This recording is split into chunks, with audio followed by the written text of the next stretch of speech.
Hello everyone. तो हमने पिछले सेशन में देखा था regarding the introduction of nursing. So आज हम पढ़ेंगे introduction and foundation of nursing. Hello, I am Anmol Chauhan. तो welcome to our channel Nursing Fiesta. आज हम पढ़ेंगे फाउंडेशन ऑफ नर्सिंग।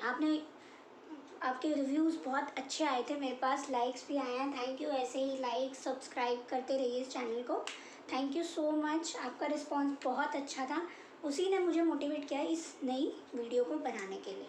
तो आज हम पढ़ेंगे foundation of nursing.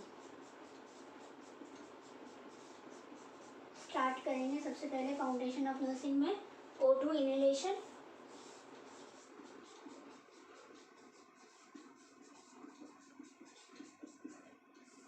O2 therapy के बारे में पढ़ेंगे या थेरेपी O2 थेरेपी पढ़ेंगे। तो हम सबसे पहले पढ़ेंगे ऑक्सीजन के बारे में। We will first read about oxygen. ठीक है, सबको पता है ऑक्सीजन के बारे में।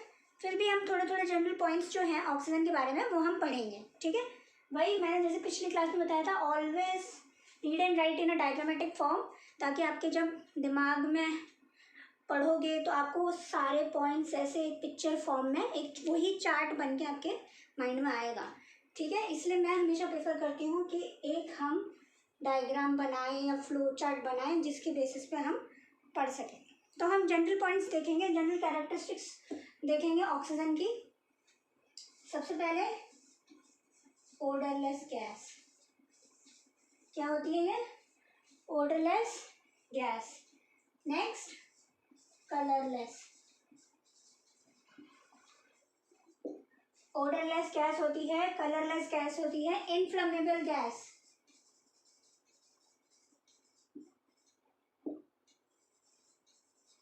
वो स्टोरी क्या, वो हमने पढ़ा था ना फैक्ट साइंस में 8th या 9th क्लास में कभी, कि एक कैंडल रखी हुई थी और एक ओपन में कैंडल थी। जैसे उसके ऊपर हम ऑक्सीजन बंद कर देते हैं वो बुझ जाती है ना।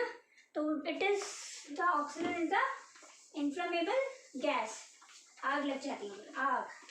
ठीक है, इन्फ्लेमेबल गैस होती है, कलरलेस ऑर्डरलेस होती है, हैवी गैस होती है।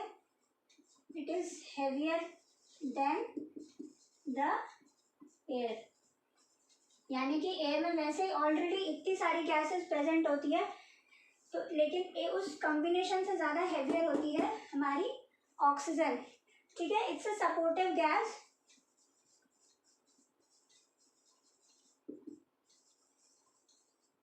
ठीक है, ऑर्डरलेस होती है, कलरलेस होती है, इन्फ्लेमेबल गैस होती है, हेवियर देन एयर होती है ना। सपोर्टिव गैस भी बोलते हैं इसको। इन्वायरमेंट में 21% ऑक्सीजन होती है इन इन्वायरमेंट। 21% ऑक्सीजन इन्वायरमेंट से हम इनहेल करते हैं। हम इनहेल जब करेंगे एक टाइम पे तो हम 21% ऑक्सीजन को इनहेल करते हैं, जिसमें से 16% O2 के फॉर्म में एक्सहेल होती है। ठीक है, 21% ऑफ ऑक्सीजन को हम लोग इनहेल करते हैं। While inhaling we inhale 21% concentration of oxygen from environment. उसके बाद हम 16% ऑक्सीजन को एक्सहेल करते हैं जिसमें से, और उसमें बाकी रिमेनिंग जो 5% है वो CO2 फॉर्म में होती है। 5% in CO2 form exhale. We exhale the 16% of 21% in O2 form and remaining 5% in CO2 form. ठीक है, आप अपनी लैंग्वेज में लिख लो जैसे आपको समझ आता है। 5% in CO2 form। ठीक है, ये समझ आ गया। उसके बाद ऑक्सीजन प्रेशर इन इन्वायरमेंट, ये हो गया, ये पढ़ लिया ना। ऑक्सीजन प्रेशर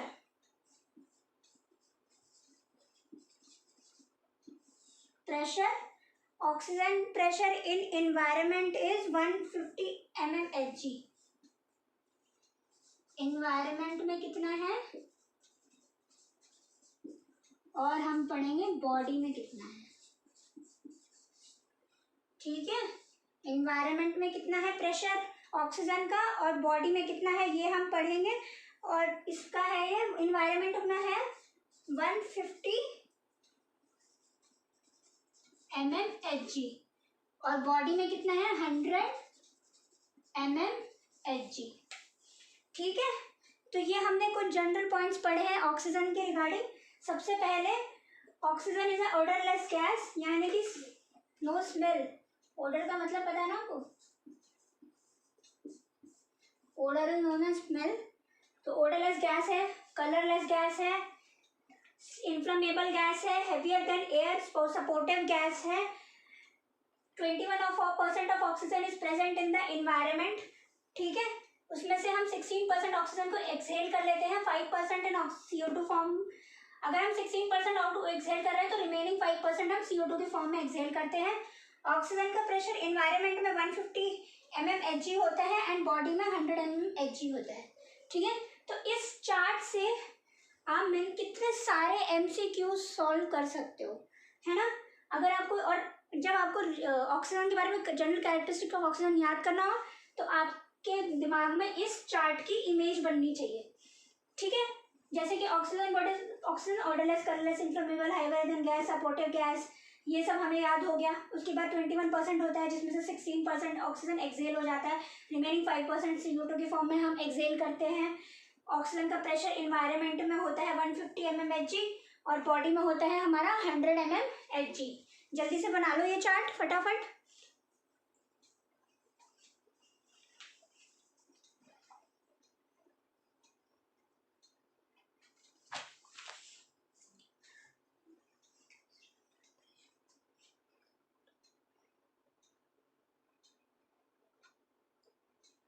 जल्दी से बना लो, कुछ भी डाउट हो मुझे कमेंट सेक्शन पे बता देना। कोई भी डाउट आपको लगे तो प्लीज़ मुझे कमेंट सेक्शन में बताना। अगर आपको इसके लिए अलग से लिंक चाहिए या एक्स्ट्रा क्लासेस चाहिए तो उसके लिए आप मुझे कांटेक्ट कर सकते हो, वो भी कमेंट सेक्शन में आप मुझे बता सकते हो। I will provide you the link for Zoom classes. ठीक है,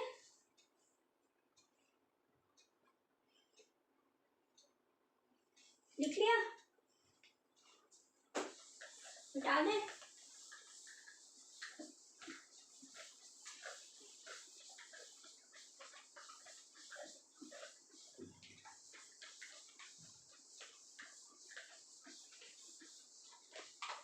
always make your hand written notes. जितना आप लिखोगे, नई नई चीज़ें ऐड करोगे। अब जैसे इस चार्ट में आपको कभी कुछ आपने MCQ सॉल्व किया, कभी कोई MCQ सॉल्व किया और आपको ऑक्सीजन के बारे में कोई नई प्रॉपर्टी पता चली तो you can add in this chart, है ना। तो ऑलवेज मेक योर नोट्स। ऐसा नहीं है कि हाँ, आप अगर आप किसी और के हैंड रिटन नोट्स ले भी लोगे या कुछ रिटन नोट्स ले भी लोगे तो आपको याद नहीं होगा, क्योंकि आप लिखोगे नहीं, समझोगे नहीं, नोट्स बनाओगे नहीं, तब तक आपको कॉन्सेप्ट इतने क्लियर नहीं होंगे। डाउट्स आएंगे, डाउट्स क्लियर करो, तब आपको एक टॉपिक अच्छे से क्लियर होगा। ठीक है, now we will discuss about O2 cylinder. ठीक है, O2 सिलेंडर के बारे में हम डिस्कस करेंगे। O2 सिलेंडर के बारे में हम क्या क्या डिस्कस करेंगे, प्रेशर, कलर। ठीक है, O2 सिलेंडर के बारे में हम डिस्कस करेंगे प्रेशर, कलर, फंक्शन या how to use. Function, how to use, pressure, colour, function. इसमें हम 3 चीजें पढ़ेंगे O2 सिलेंडर के अंदर। प्रेशर है हमारा 2200 पाउंड पर इंच स्क्वायर। 2200 पाउंड पर इंच स्क्वायर है हमारा प्रेशर। O2 सिलेंडर का प्रेशर होगा हमारा 2200 पाउंड पर इंच स्क्वायर। कलर, कलर क्या होगा इसका, ब्लैक बॉडी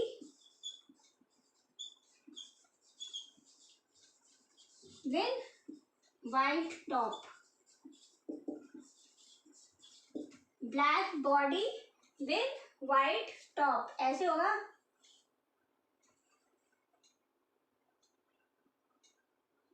मेरी ड्राइंग बहुत बेकार है, बट एडजस्ट कर लो, है ना।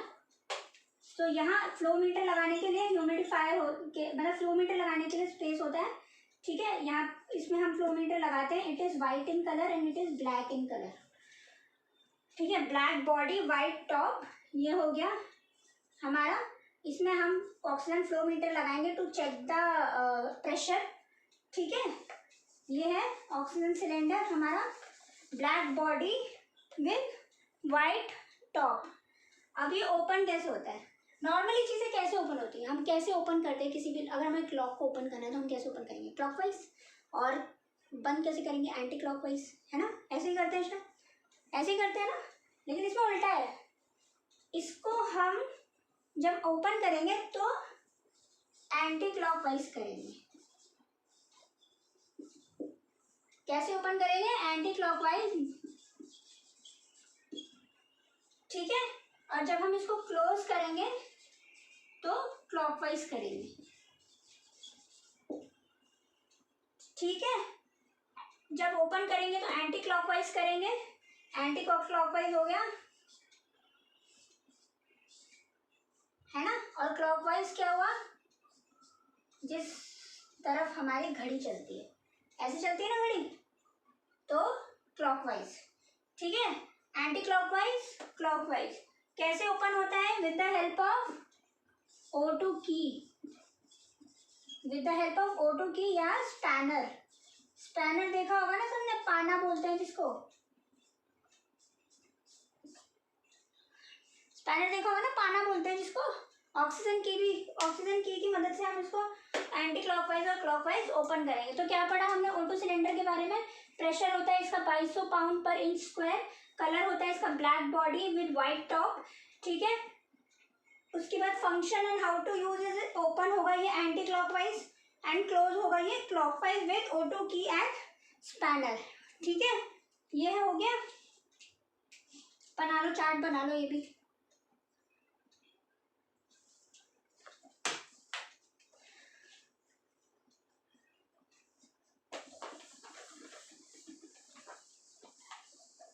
कुछ डाउट हो, कुछ नहीं समझ आ रहा हो तो मुझे कमेंट सेक्शन में बता देना।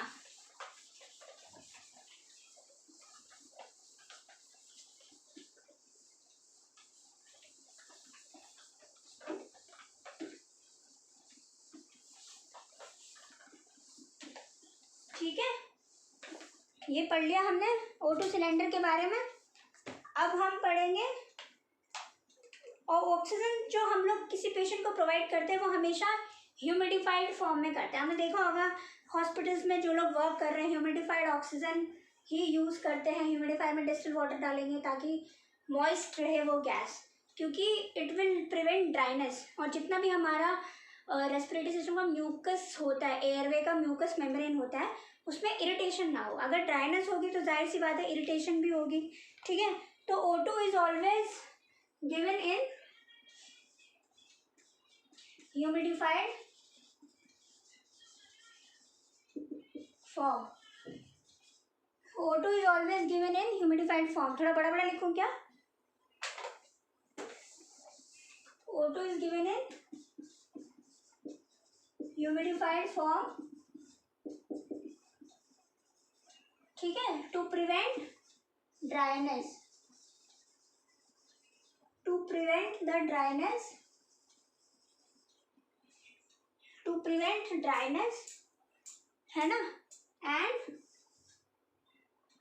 to prevent irritation in mucous membrane. Irritation in mucous membrane, बहुत लाइट चल रहा है ये pen. Irritation in mucous membrane, ठीक है। Humidified form to prevent dryness, to prevent irritation in mucous membrane. Maximum range of flow meter में, जो हमने ऑक्सीजन का फ्लो मीटर लगाया था उसमें मैक्सिमम रेंज हम यूज कर सकते हैं, maximum range of O2 flow metre,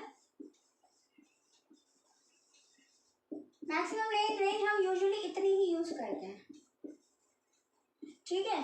but due to any emergency condition, patient बहुत ज़्यादा सिक है, ठीक है, बहुत ज़्यादा है, तो हम बढ़ा देंगे इसको 25 से 40 लीटर पर मिनट। इमरजेंसी सिचुएशन में 25 से 40 लीटर पर मिनट में करेंगे। और maximum range of O2 flowmeter हम यूजुअली यूज़ जितनी हम करते हैं, मैक्सिमम यूज़ कौन सी हम करते हैं, हम 15 लीटर पे हम एक पेशेंट को यूज़ करते हैं। O2 सिलेंडर काम कैसे आता है, जब आपको पेशेंट को कहीं शिफ्ट करना हो, जैसे अगर आपको ICU से पेशेंट वार्ड में शिफ्ट करना है, तो we will not shift the patient, ambulate the patient without any oxygen support, ठीक है। हम एकदम से वीन ऑफ करके और उसको इतना शिफ्ट नहीं कर सकते ना, कुछ भी हो सकता है रास्ते में, तो we can use oxygen cylinder. या हमें किसी सिक पेशेंट को किसी डायग्नोस्टिक टेस्ट के लिए कहीं लेके जाना हो, तो we can use the oxygen cylinder, है ना। ऑक्सीजन सिलेंडर उसमें भी देखा होगा ना, बद्रीनाथ की दुल्हनिया, उसमें भी था ना, एसेट एंड लायबिलिटी दोनों के ऑक्सीजन सिलेंडर साथ में रहते थे। कौन से कलर का था वो, ब्लैक कलर का ही था, है ना। जैसे ही कुछ होता था तुरंत ऑक्सीजन लगा लिया, हाँ, पर ऐसे नहीं लगाना है, ठीक है, ऐसे ब्लैकमेल नहीं करना है किसी को, है ना। अब हम पढ़ते हैं CO2 के बारे में। मैं ब्लैक ही यूज़ करूँगी, थोड़ा डार्क कलर है। CO2 सिलेंडर के बारे में इसमें हम ज़्यादा नहीं पढ़ेंगे, मेनली ऑक्सीजन के बारे में ही आता है ज़्यादा। CO2 के बारे में तो सिलेंडर कलर और थोड़ी बहुत चीज़ें आती हैं। तो CO2 के बारे में हम पढ़ेंगे। CO2 सिलेंडर का कलर होता है ग्रे। CO2 सिलेंडर का कलर होता है grey colour of cylinder, grey colour of cylinder, grey colour of cylinder होता है। CO2 को ना हम कहाँ यूज करते हैं, लैप्रोस्कोपी प्रोसीजर, डायग्नोस्टिक प्रोसीजर है लैप्रोस्कोपी, इसमें हम CO2 को यूज करेंगे। क्यों, because it is not easily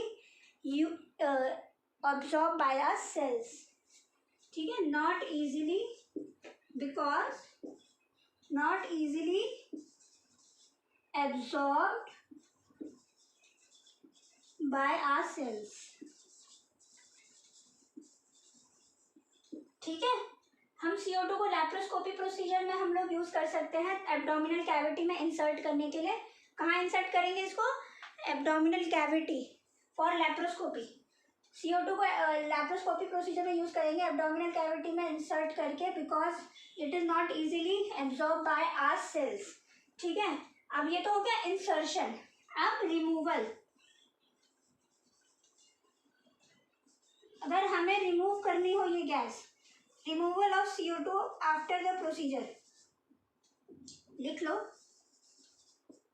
अभी तो समझ आएगा, बाद में रिवीजन करते टाइम भूल जाओगे क्या लिखा है, ठीक है। Removal of CO2 after procedure कैसे है, टू एम्बुलेट द पेशेंट। ये क्वेश्चन आता है, how you will remove the CO2 after the laparoscopy procedure, we will ambulate the patient. कैसे करेंगे, एम्बुलेट करेंगे पेशेंट को, ठीक है। CO2 का ग्रे कलर का सिलेंडर होता है, लैप्रोस्कोपी प्रोसीजर में हम यूज कर सकते हैं एब्डोमिनल कैविटी में इंसर्ट करके, क्योंकि इजीली एब्जॉर्ब नहीं कर पाते आवर सेल्स। तो जब इजीली एब्जॉर्ब नहीं कर पाते तो हमें CO2 रिमूव भी तो करनी पड़ेगी, रख तो नहीं सकते ना उसके अंदर ही, जब एब्जॉर्ब ही नहीं करेगा तो, ठीक है।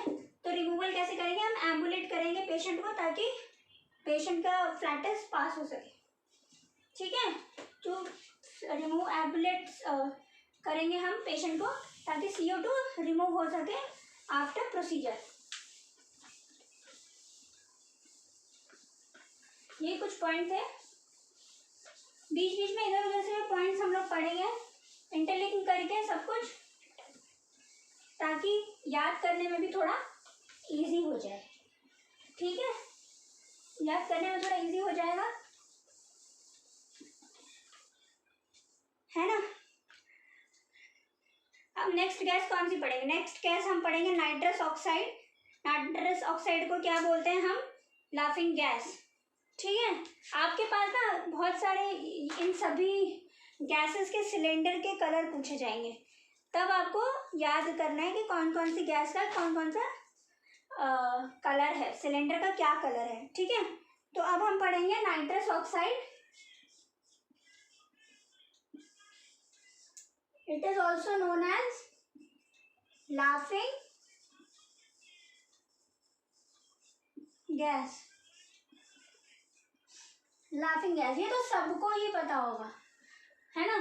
Nitrous oxide is also known as laughing gas. Housefull first last scene में था ना हमने, लाफिंग गैस नाइट्रस ऑक्साइड का सिलेंडर छोड़ देते हैं CO2 की जगह, स्नो की जगह, कंडेंस स्नो की जगह, एंड नाइट्रस ऑक्साइड का सिलेंडर वो ज़्यादा लीक और लाफिंग गैस रिलीज हो जाती है। तो क्या होती है वो लाफिंग गैस? वही होती है नाइट्रस ऑक्साइड। नाइट्रस ऑक्साइड का कलर क्या है सिलेंडर का? ये बहुत इंपॉर्टेंट क्वेश्चन है, ये बहुत बार एग्जाम में आ रखा है। फ्रेंच ब्लू, फ्रेंच ब्लू, बहुत बार ये क्वेश्चन आ रखा है एग्जाम में। Colour of nitrous oxide cylinder is French blue. इसको रूट क्या है इसका? मोस्ट यूजेबल रूट क्या है? Inhalation, inhalation. ठीक है, इनहेलेशन से ही इसका अफेक्ट आता है फास्ट। अब आपके पास सिर्फ ऐसा क्वेश्चन है, what is the route of nitrous oxide? आपके पास अलग अलग क्वेश्चन है। Fastest route, effective route, most common route. ठीक है, ये सब क्वेश्चन आएंगे जिनका एक ही आंसर है, वो है इनहेलेशन। ठीक है, नाइट्रस ऑक्साइड है laughing gas, colour of cylinder is French blue, route है इनहेलेशन। ठीक है, ये तो भी इजीली याद हो जाएगा सबको। नहीं याद हुआ था, हाउसफुल मूवी याद रखना। हाउसफुल मूवी में लास्ट सीन में यही हुआ था, लाफिंग गैस रिलीज हो गई थी, सब हंस रहे थे, एक दूसरे को सच बताते हुए भी सब हंस रहे थे, है ना। चलो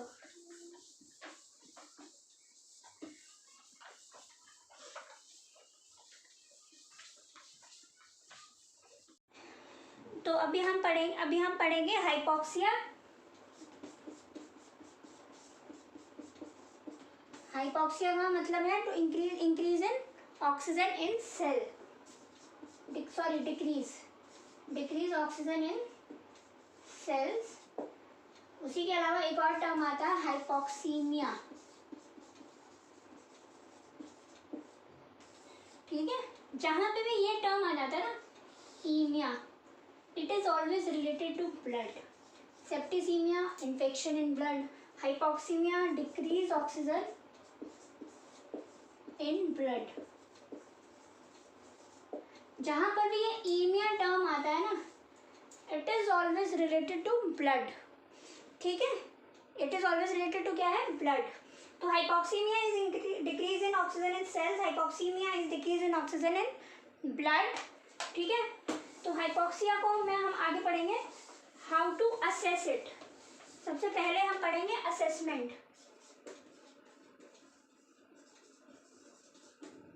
तो सबसे असेसमेंट हम कैसे करते हैं? 3 मेथड है इसके। ठीक है, फर्स्ट मेथड है इंस्पेक्शन या फिर ऑब्जर्वेशन। कौन कौन से 3 मेथड्स हैं? इंस्पेक्शन या फिर ऑब्जर्वेशन। इंस्पेक्शन कैसे करेंगे हम लोग? हाइपोक्सिया में के पेशेंट में क्या साइन एंड सिम्टम्स दिखेंगे हमें? रेस्टलेसनेस, इरिटेबिलिटी,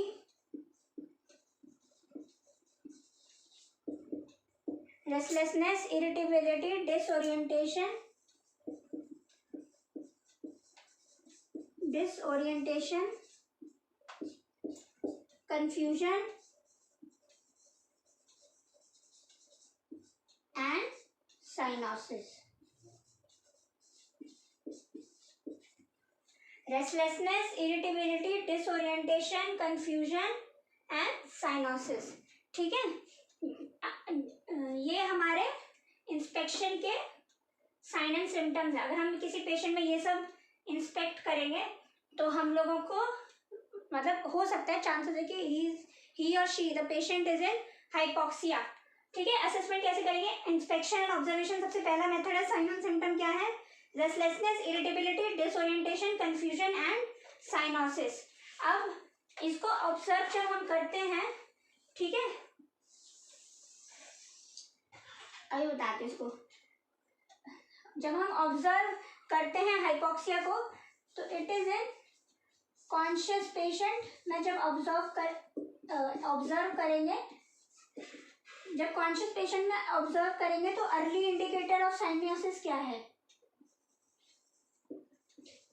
अर्ली इंडिकेटर है restlessness and irritability. Conscious patient में तो हम अर्ली इंडिकेटर में रेस्टलेसनेस एंड इरिटेबिलिटी देख लेंगे, ठीक है। और लेट इंडिकेटर है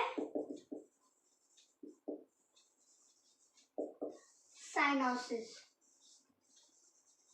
अर्ली इंडिकेटर हमें कॉन्शियस पेशेंट में मिल जाएगा रेस्टलेसनेस और इरिटेबिलिटी, और जो लेट इंडिकेटर है वो है साइनोसिस।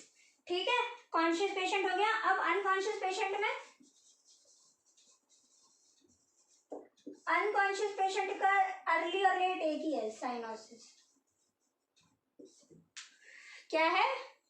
साइनोसिस। ठीक है, restlessness, irritability, disorientation, confuse, cyanosis. दो पेशेंट होते हैं, कॉन्शियस और अनकॉन्शियस पेशेंट।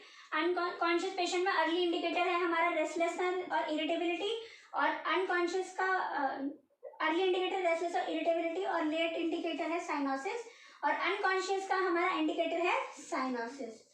ठीक है, how to assess cyanosis? Cyanosis is assessed in most common site for assessing cyanosis is nail beds. Most common site to assess cyanosis is nail beds. Most common site to assess cyanosis is nail beds and Negroes. Negro जो community होती है, ठीक है, इसमें हम assess करेंगे by with the help of buccal mucosa. उनकी जो बक्कल म्यूकोजा होगी वो ब्लू कलर में टर्न हो जाएगी, टर्न इनटू ब्लू कलर। ठीक है, साइनोसिस का हम कैसे, मोस्ट कॉमन साइट क्या है? Nail beds. नेल बेड से हम करेंगे, नेल बेड्स क्या होता है? What is this nail beds? This is nail, these are the nail beds, जहाँ पे लड़कियां नेल पेंट लगाती हैं। इसीलिए तो बोलते हैं ना, ऑपरेशन से पहले, before any surgical procedure, before any surgical operation, nail paint को रिमूव किया जाता है पेशेंट के। ठीक है, हाथ पैर के नेल पेंट को हम रिमूव करते हैं ड्यूरिंग सर्जिकल प्रोसीजर, चेक करने के लिए कि पेशेंट हाइपोक्सिया में तो नहीं जा रहा है। ठीक है, तो it is nail paints most common side. Negro में हम नेल बेड तो कर नहीं सकते, है ना, ऑलरेडी इतना ब्लैक होता है, कैसे देखेंगे कि ब्लू हुआ है या नहीं हुआ है? तो बक्कल म्यूकोजा में हम चेक करेंगे टर्न इनटू ब्लू कलर। ठीक है, समझ आ गया? असेसमेंट है फर्स्ट, इंस्पेक्शन ऑब्जर्वेशन है फर्स्ट मेथड। इसका सबसे हेडिंग डालना यही, इंस्पेक्शन एंड ऑब्जर्वेशन, फर्स्ट यही है। इसके साइन एंड सिम्टम क्या क्या इंस्पेक्टर ऑब्जर्व करते हैं? Restlessness, irritability, disorientation, confusion, cyanosis. Conscious patient, unconscious patient. Conscious patient का अर्ली इंडिकेटर है restlessness and irritability, late indicator cyanosis. Unconscious patient का साइनोसिस इंडिकेटर, साइनोसिस हम वो देखेंगे कैसे? मोस्ट कॉमन साइट है हमारी नेल बेड्स, है ना, और नीग्रोज में हम देखेंगे buccal mucosa turn into blue colour.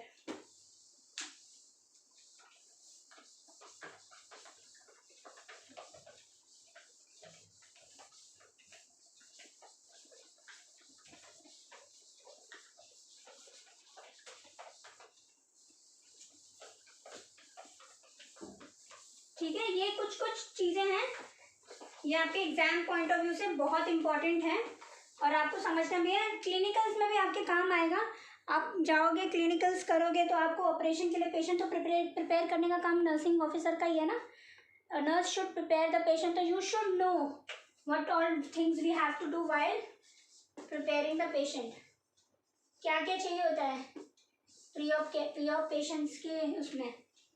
Checklist, surgical checklist check करना है, पार्ट प्रिपरेशन है ना, and removal of all the metals from the body, removal of nail paint remove करने हैं, बॉडी में से सारा ज्वेलरी जो भी है वो पहना हुआ है, थ्रेड है, वो सब हमें रिमूव करना है। आस्क फॉर डेंचर्स कि पेशेंट के डेंचर्स तो नहीं लगे हुए हैं, ठीक है। And any metal which is inserted in their body, अगर उन्हें आरसीटी कराया है तो टाइटेनियम उनके आरसीटी होगा, या फिर उन्होंने कोई भी डेंटल प्रोसीजर किया है तो डेंटल प्रोसीजर में मेनली कौन सा मेटल यूज़ होता है? डेंटल प्रोसीजर में मेनली यूज़ होता है टाइटेनियम। डेंटल प्रोसीजर में कौन सा मेन मेटल यूज़ होता है? टाइटेनियम। और कोई मेटल जैसे पेस पेकर्स वगैरह अगर उन्होंने इंसर्ट करवाया तो उन्हें बताना, उनसे पूछना है, and we have to mention in their document कि हाँ हमें डॉक्यूमेंट करना है कि this patient is so and so patient is having this previous surgery, ये सब हमें देखना है, ठीक है। वो एक मूवी, वो वेब सीरीज देखी होगी ना हमने, असुर, देखिए, उसमें वो बोलता है कि इसको मारने का क्या तरीका है, तो वो क्या करता है, अगले दिन उसको पता चलता है कि उसका डेंटल अपॉइंटमेंट है, तो वो उसका टाइटेनियम का जो है आरसीटी का मेटल जो भी वो उसे करा रहा होता है डेंटल प्रोसीजर, उस टाइटेनियम को वो उसका मेटल चेंज करके आयरन या कुछ और लगा देता है। इसके बाद जब उसका एमआरआई का प्रोसीजर होता है तो एमआरआई में क्या होता है, मैग्नेटिक रेज आएंगी, मैग्नेटिक रेज सिर्फ टाइटेनियम को अफेक्ट नहीं करती है, magnetic rays don't affect titanium, titanium की वजह से आपका कोई डेंटल प्रोसीजर मतलब कोई भी अलग सर्जरी प्रोसीजर आपका नहीं रुकेगा। लेकिन उसके अलावा अगर हमने आयरन स्टील ये सब होगा तो फिर अब अगर मैग्नेटिक रेज आयरन से मिल गई, इट विल अट्रैक्ट ना, मैग्नेट और आयरन का तो चिपक जाएगा वो, तो वो मर जाती है ना। इसे याद रखना कि जो भी डेंटल प्रोसीजर में हमारा मेटल यूज होता है that is most commonly use is titanium, ठीक है। Next is inspection and observation, मतलब ये फर्स्ट था हमारा। Next is non invasive method, non invasive method है हमारा pulse oximeter,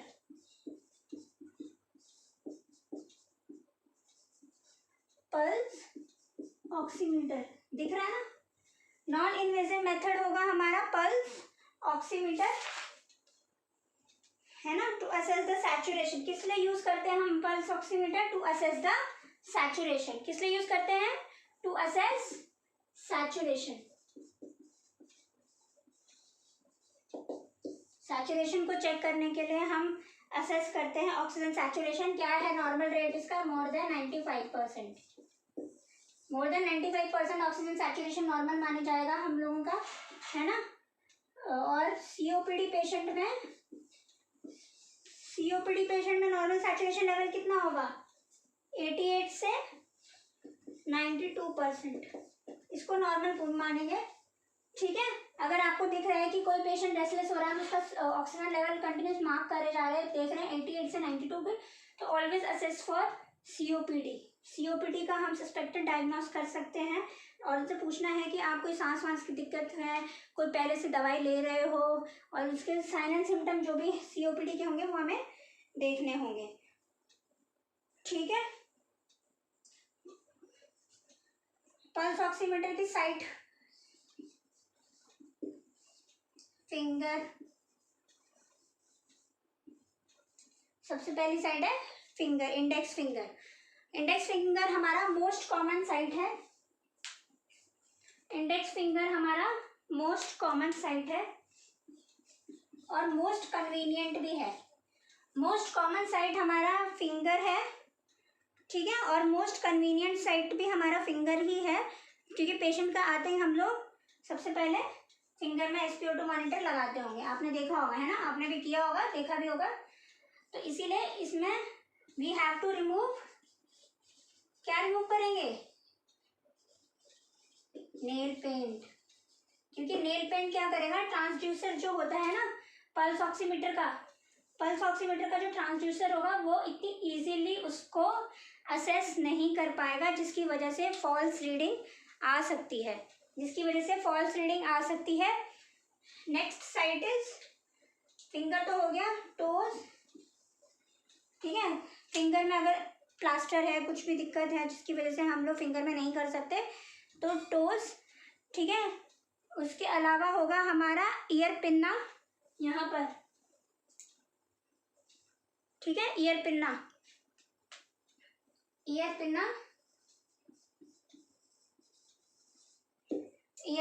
and next is nose. Finger हमारा मोस्ट कॉमन साइट है, लेकिन ईयर पिन्ना से हमारा सबसे ज्यादा एक्यूरेट आता है रीडिंग। ये एमसीक्यू का क्वेश्चन है। एमसीक्यू के क्वेश्चन में आएगा कि अगर आपको मोस्ट एक्यूरेट लेना है पल्स ऑक्सीमीटर से, तो you can use the year paneer. Like first priority तो हमारी फिंगर ही होगी, फर्स्ट प्रायोरिटी हमारी फिंगर है and second priority is ear pinna. अगर हैंड्स में फ्रैक्चर है, एम्पुटेशन है, सब कुछ भी है, तो नेक्स्ट प्रायोरिटी हमारी ईयर पिन्ना होगी, ठीक है। क्योंकि ये तो मोस्ट कॉमन और मोस्ट कन्वीनियंट है हमारा, हम यूज कर सकते हैं, लेकिन ईयर पिन्ना मोस्ट एक्यूरेट हमारा दिखाएगा। ये क्वेश्चन है बहुत इंपॉर्टेंट, ये आया है एग्जाम में, ठीक है।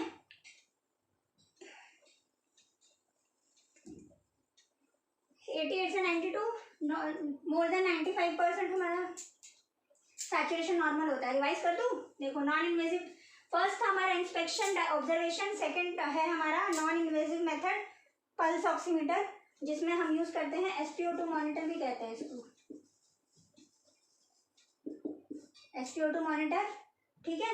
Saturation normal saturation more than 95% है। COPD पेशेंट में 88 से 92% नॉर्मल माना जाता है।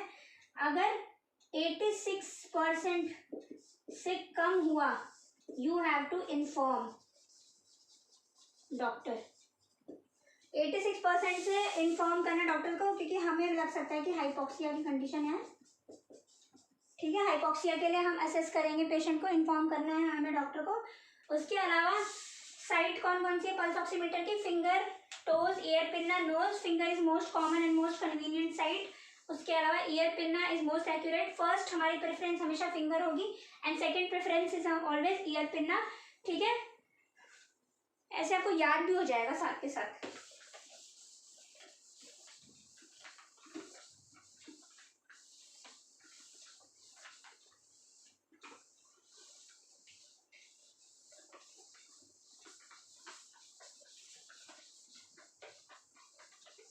अब ये हो गया हमारा असेसमेंट, हो गया सबसे पहला। सेकंड हो गया नॉन इन्वेजिव प्रोसीजर, है ना। और थर्ड हमारा है इन्वेजिव प्रोसीजर।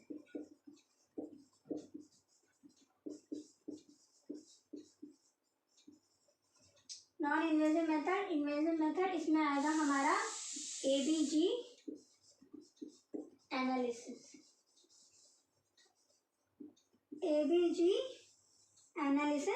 ABG एनालिसिस का एक पूरा टॉपिक है, पूरा सेशन है। मैं अभी तो थोड़े बहुत पॉइंट्स बता दूंगी, लेकिन एक वीडियो डालूंगी ज़रूर ABG एनालिसिस पे। Metabolic acidosis, metabolic alkalosis, respiratory acidosis, respiratory alkalosis कैसे होता है, कंपनसेटरी कैसे मेथड कैसे यूज़ होते हैं, इसमें किस किस केस में मेटाबॉलिक एसिडोसिस होता है, वो पूरा एक सेशन मैं प्रिपेयर करूँगी आपके लिए।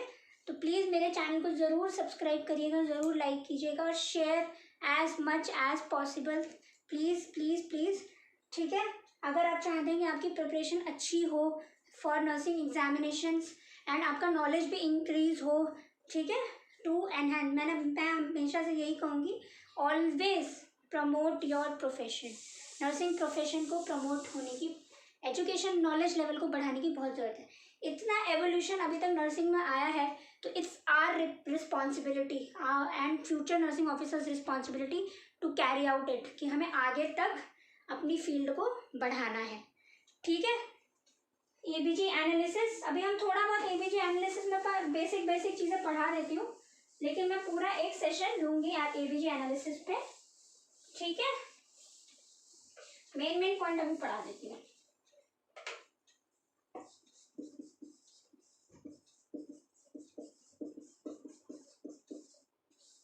एबीजी एनालिसिस हम लोग पढ़ेंगे। साइट कौन सी है, सेफेस्ट साइट है इसकी रेडियल आर्टरी। सेफेस्ट साइट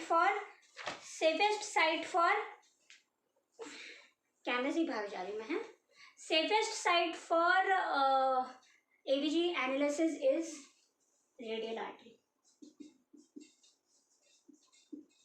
कहाँ होती है रेडियल आर्टरी? यहाँ पे होती है ना रेडियल आर्टरीज। रेडियल अल्नर्स यहीं पर होती है, ठीक है। Radial artery to check the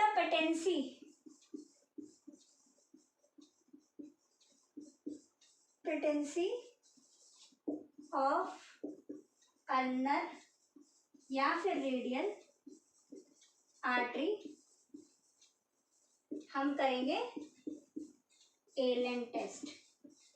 बहुत ही ज़्यादा इम्पॉर्टेंट एलन टेस्ट, बहुत ही ज़्यादा इम्पॉर्टेंट क्वेश्चन है ये, ठीक है। And Allen test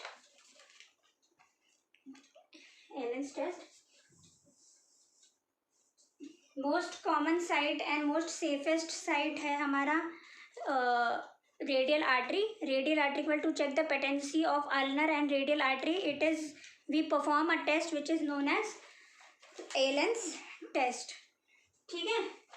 एलेंस test.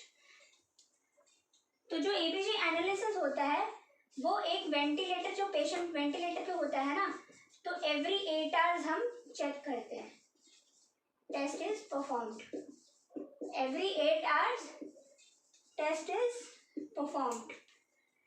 जब एबीजी एनालिसिस हम एक वेंटिलेटर वाले पेशेंट पे करते हैं तो एवरी 8 आवर्स पे ये टेस्ट हम लोग परफॉर्म करते हैं, ठीक है।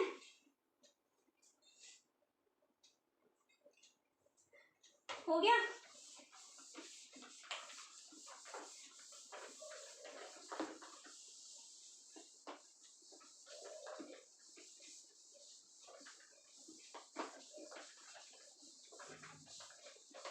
साइट क्या क्या बताई अभी मैंने? रेडियल आर्टरी, ऐसे नहीं, मैं वैसे ही बता देती हूँ आपको ना, मोस्ट कॉमन यूज ये सब करके। साइट कौन कौन सी है? मोस्ट सेफेस्ट कौन सी है? Safest site is radial artery, it is known as the safest site, ठीक है। अगर ऐसा होता है कि पेशेंट का अपर पोर्शन जो है उसमें ब्लड सर्कुलेशन कम है, ठीक है, सेफेस्ट साइट रेडियल आर्टरी। अगर लोअर लिम्ब से करना है, most common in lower limb, हम लोअर लिम्ब में करते हैं फिमोरल आर्टरी में। फिमोरल आर्टरी से लेंगे sample, most common in lower limb. हाथ से हमें लेना हो तो हम रेडियल आर्टरी यूज करेंगे, मोस्ट कॉमन है। लोअर लिम्ब से लेना हो तो हम फिमोरल आर्टरी यूज करेंगे। ओल्ड एज में कौन सी है? इसमें भी है फिमोरल आर्टरी, ठीक है। और वही मैंने बताया, अगर अपर सर्कुलेशन हमारा कॉम्प्रोमाइज्ड है तो हम लोअर लिम्ब से लेंगे, लोअर लिम्ब में हम यूज करेंगे फिमोरल आर्टरी, ठीक है। हो गया। नॉर्मल वैल्यू पढ़ा देती हूँ।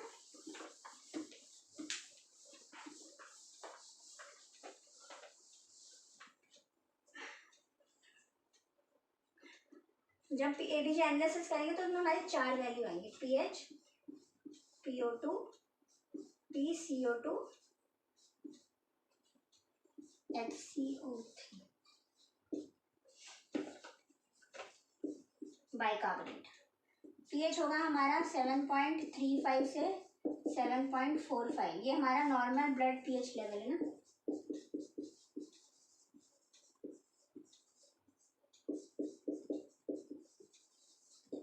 नॉर्मल ब्लड पीएच लेवल 7.35 से 7.45, इससे कम हुआ तो एसिडोसिस, इससे ज्यादा हुआ तो एल्कलोसिस, ठीक है, पढ़ा था ना। एसिड बेस यानी कि एल्कलाइन और न्यूट्रल, ये चेंज होती है ना। न्यूट्रल हमारी ये वैल्यू है, इससे कम, न्यूट्रल से कम यानी एसिडिक, न्यूट्रल से ज्यादा यानी एल्कलाइन। ठीक है, अब ऑक्सीजन लेवल इतना होता है हमारा नॉर्मल, इसमें हम करेंगे 80 to 100%। ये आपके पास एबीजी पेशेंट का लोगे, उसके बाद जो रिपोर्ट आएगी ना उसमें आपको मेन ये वैल्यूज, वैसे तो बहुत सारी वैल्यूज होती हैं बट इन वैल्यू से हम फिर भी थोड़ा बहुत आइडिया लगा सकते हैं। PCO2 होगा हमारा 35 से 45 mmHg, ठीक है।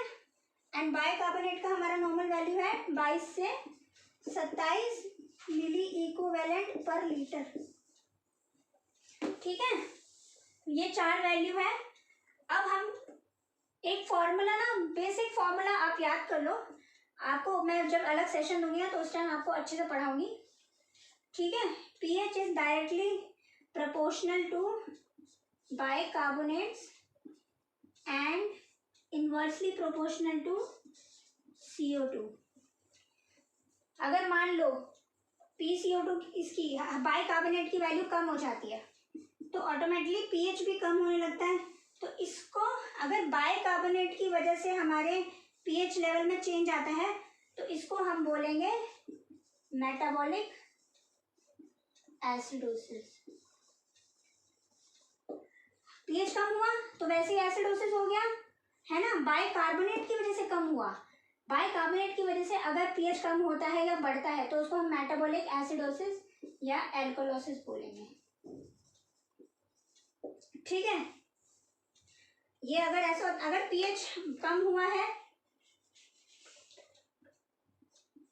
ठीक है, pH अगर कम हुआ है और इसकी वजह से कम हुआ है, क्योंकि डायरेक्टली प्रोपोर्शनल है। डायरेक्टली प्रोपोर्शन का मतलब क्या होता है, ये कम होगा तो ये भी कम होगा, ये बढ़ेगा तो ये भी बढ़ेगा, ये नॉर्मल हो, ये भी नॉर्मल है, ये भी नॉर्मल है, फिर तो कोई दिक्कत ही नहीं है ना।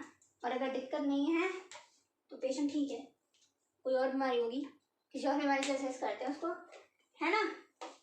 तो pH और इनवर्सली प्रोपोर्शन का मतलब क्या होता है, ये बढ़ेगा तो ये कम होगा, क्या होगा दिख रहा है, ये बढ़ेगा तो ये कम होगा, ये कम होगा तो ये बढ़ेगा, यानी कि उल्टा होगा। इसमें जो डायरेक्टली प्रोपोर्शनल होता है उसमें बराबर होता है, ये भी बढ़ता है ये भी बढ़ता है, लेकिन इनवर्सली, इनवर्सली मतलब उल्टा ही हो गया।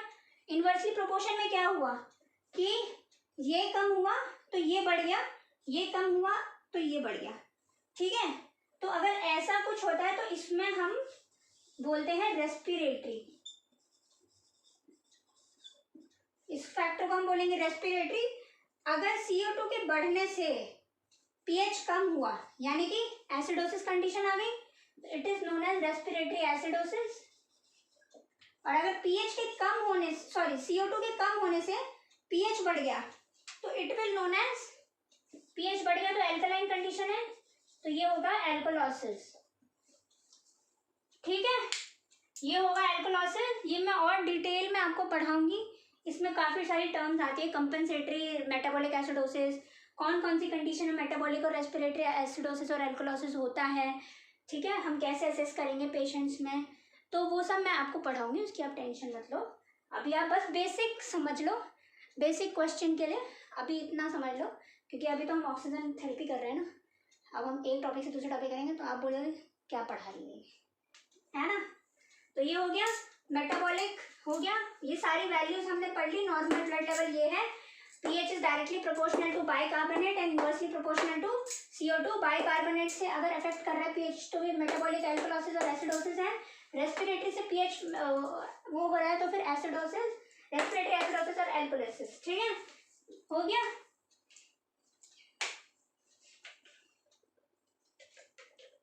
एट्टी से नॉर्मल, ये नॉर्मल है ना। अगर 60% से कम वैल्यू आती है तो it is known as O2 insufficiency. Question है, ये आया हुआ है एग्जाम में। व्हाट इज नोन एज, अगर PO2 लेवल हमारा ऑक्सीजन लेवल बॉडी का लेस देन CO2, वही ऑक्सीजन इनसफिशिएंसी का क्या नेक्स्ट टर्म है, हाइपोक्सिया, वही है ना। तो ये है,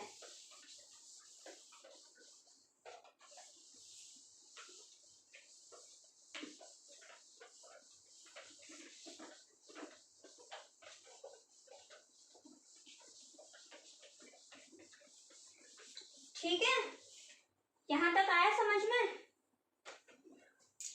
हाँ, यहाँ तक समझ आ गया? ठीक है, अब हम नेक्स्ट सेशन में पढ़ेंगे methods of inhalation, oxygen inhalation. ठीक है, तब तक के लिए please like, subscribe, share as much as. अगला क्लास में लेकर आऊंगी। कुछ नहीं करना है, यूट्यूब पे नर्सिंग फिस्टा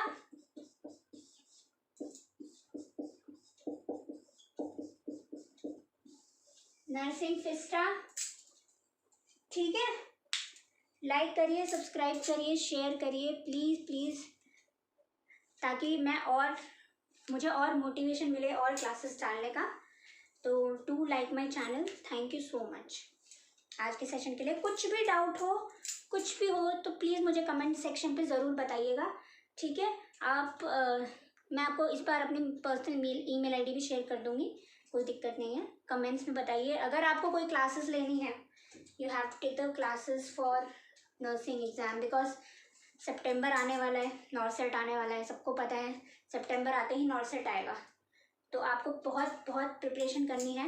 मैं वीडियोस डालती रहूँगी, प्लीज़ मुझे फॉलो करते रहिए, आपका प्रिपरेशन बहुत अच्छा होगा। एंड प्लीज़ मुझे कमेंट सेक्शन पे ज़रूर बताइए, अगर मेरी वीडियो से कुछ भी हेल्प होती है तो प्लीज़ मुझे ज़रूर बताइए। Thank you so much.